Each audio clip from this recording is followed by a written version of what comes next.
O Senhor esteja convosco. Ele está no meio de nós. Proclamação do Evangelho de Jesus Cristo, segundo Marcos. Glória a vós, Senhor. Naquele tempo, Jesus dizia, no ensinamento a uma grande multidão: tomai cuidado com os doutores da lei. Eles gostam de andar com roupas vistosas, de ser cumprimentados nas praças públicas, gostam das primeiras cadeiras nas sinagogas e dos melhores lugares nos banquetes, mas devoram as casas das viúvas, fingindo fazer longas orações. Por isso eles receberão a pior condenação. Jesus estava sentado no templo diante do cofre das esmolas e observava como a multidão depositava suas moedas no cofre. Muitos ricos depositavam grandes quantias. Então chegou uma pobre viúva que deu 2 pequenas moedas, que não valiam quase nada. Jesus chamou os discípulos e disse: em verdade vos digo, esta pobre viúva deu mais do que todos os outros que ofereceram esmolas. Todos deram o que tinham de sobra, enquanto ela, na sua pobreza, ofereceu tudo aquilo que possuía para viver. Palavra da salvação. Glória a vós, Senhor. Queridos irmãos e irmãs, estamos quase no fim do nosso ano litúrgico, 32ª semana do tempo comum. Temos mais 2 semanas do tempo comum. Coroamos o ano litúrgico com a festa de Cristo Rei. Então entramos no Advento e é mais um ano litúrgico. Mas ainda estamos na escola catequética do evangelista São Marcos, que nos acompanhou por todo este ano litúrgico. E ano que vem seremos acompanhados por São Lucas. Portanto, no início de dezembro nós começamos na igreja um ano novo. E vamos nos deixar, portanto, guiar pelos ensinamentos deste grande evangelista. Nós escutamos a partir da primeira leitura, da segunda leitura da carta aos Hebreus, que Jesus Cristo entra no santuário do céu, do qual o santuário terreno é a imagem.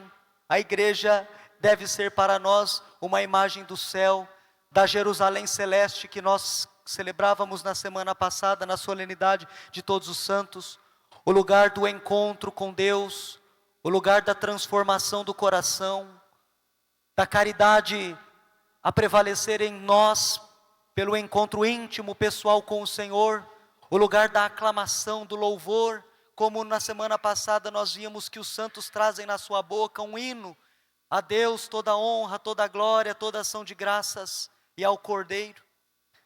Então nós estamos aqui no santuário terreno para vislumbrarmos esta imagem que nos gera esperança. Cristo entra no santuário dos céus para lá interceder por nós. Portanto, temos um intercessor de junto do Pai, Jesus Cristo, que tem olhado para as nossas orações, que tem percebido todo o nosso pensamento elevado para o céu com fé e fervor. Nenhuma oração é desprezada por Deus.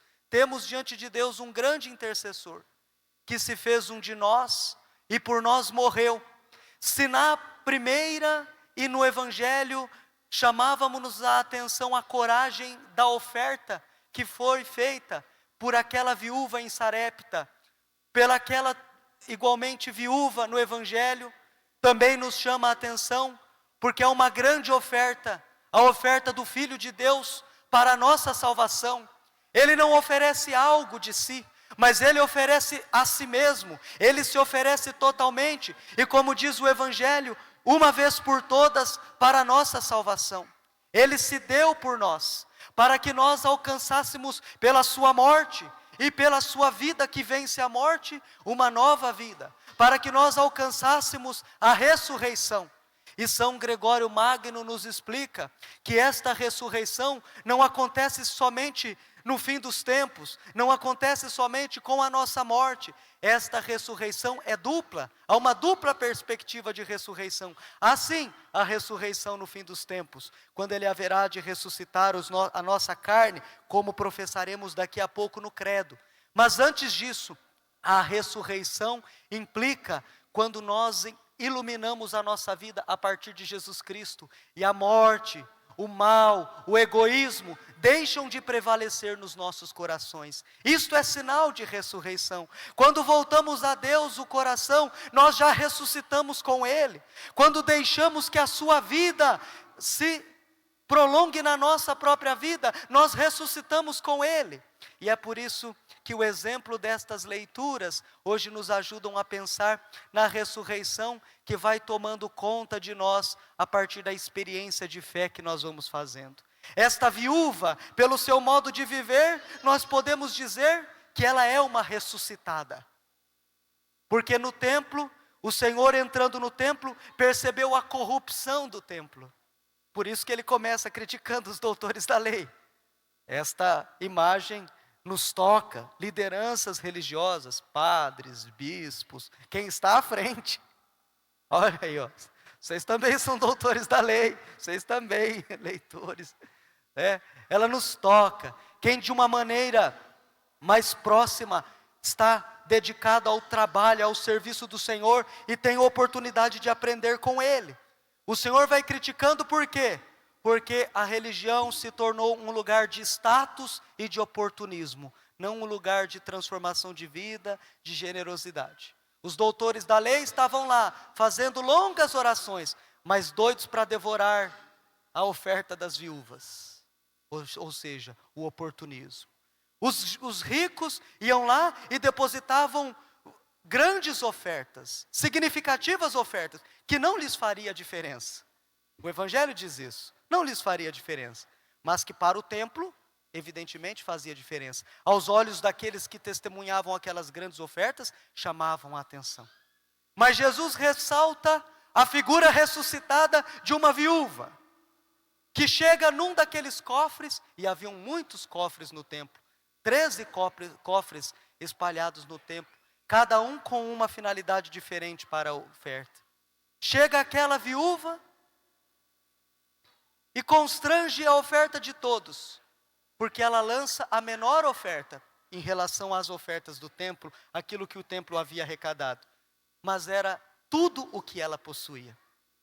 Veja que muitas vezes nós usamos este evangelho para dizer, não precisamos ajudar muito, porque veja aquelas duas ofertas, mas o texto diz que ela deu tudo o que possuía.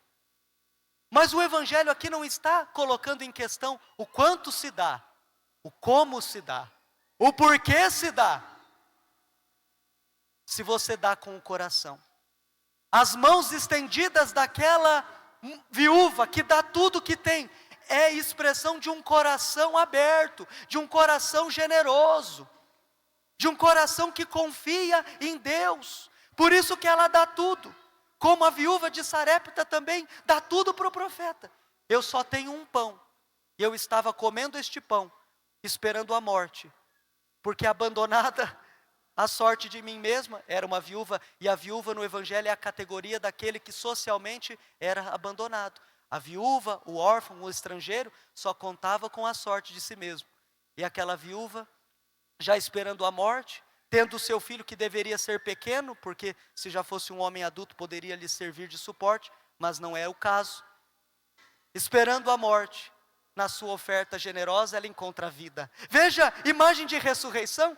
Eu só tenho um pão, mas se compadeceu pelo profeta, ofereceu, e diz que a farinha nunca mais, e o azeite nunca mais faltou na casa dela. Aquela viúva do evangelho dá tudo que tem, porque o seu coração confia em Deus. Eu digo que o dízimo desafia a nossa fé. Desafia a nossa fé. A caridade desafia a nossa fé, porque ela nos faz medir o quanto somos generosos e o quanto confiamos em Deus. Que Ele não vai deixar faltar para aquele que é caridoso e estende a mão para a sua comunidade, para aquele que é necessitado. Foi desafio na fé da viúva, tanto da primeira leitura quanto do Evangelho. Mas elas foram comprovadas na fé pela sua oferta generosa. Sinal de ressurreição. Sinal de um coração que já está ancorado em Deus, seguro em Deus.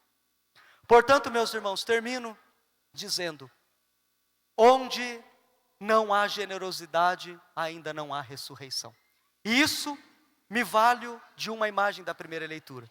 O profeta Elias, no contexto da primeira leitura, estava fugindo de uma perseguição de dois reis, Acabe e Jezabel. E por causa das maldades de Jezabel, Deus endureceu o coração. E havia muita seca naquele lugar. E é por isso que aquela viúva estava esperando a morte, porque havia seca. E é por isso que o profeta também pediu com a clemência de um copo de água, porque senão ia morrer. Porque o palácio estava devastado pela seca. Porque as casas estavam devastadas pela seca. Consequência do mal praticado. Onde existe mal, se colhe o mal. No palácio havia fome por causa da maldade. Mas na casa daquela pobre viúva, venceu a vida, prevaleceu a vida.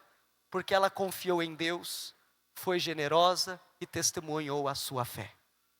Portanto, que nós também possamos hoje, contemplando estes exemplos de fé, olharmos para o Senhor, confiarmos nele e deixar que a sua ressurreição abram os nossos corações, abram também as nossas mãos para a generosidade, para que nós possamos dar esse testemunho de fé no mundo.